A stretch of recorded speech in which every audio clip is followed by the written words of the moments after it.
Nikwambia William Ruto, mzungu mweupe alisukuma sisi kwa ukuta. Tukaingia msitu ya Mount Kenya na Ambadea, tukamtoa hapa Kenya. Alikuwa na ndege, alikuwa na bomb, alikuwa na grenade. Akasukuma hao Wakikuyu wakafika mwisho. Nani naeleza wewe? Wakamwambia watoke Kenya na wakafukuzwa wakaenda nyumbani. Oh my God. Moi alitusukuma miaka 24. Allah. Allah. Tukangangana na yeye mpaka akaenda Kabarak. Tunataka tukuambia William Ruto, Useme haraka. you have crossed the red line.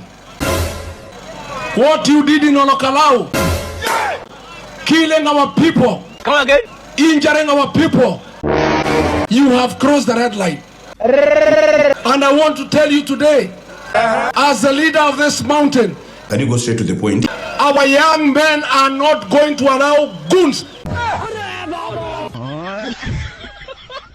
into this region again.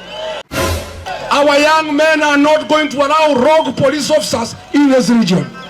They will protect our churches. Nice. They will to protect our women and our children. Jesus. What did you say? They will protect their leaders and they will protect their meetings. You talk so much. Shaigana ni shaigana. Modo leo kila mono. No. Kaya tuweke. Kaya tutare nanake. Gotire mekore goka kulegi.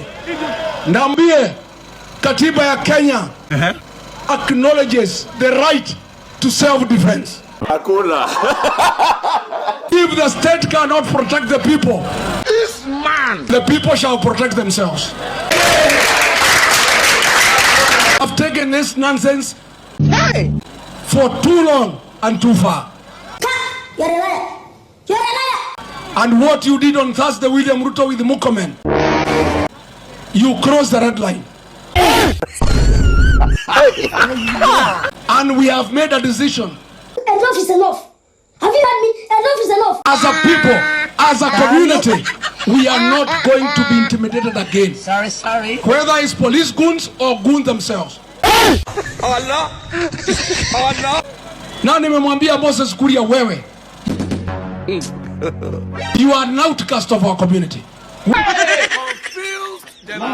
Ndio unatumika na William Ruto kupanga mikora kuja kuangaisha wananchi. Ulisikia wapi? Ulisikia wapi? And we cannot allow it anymore.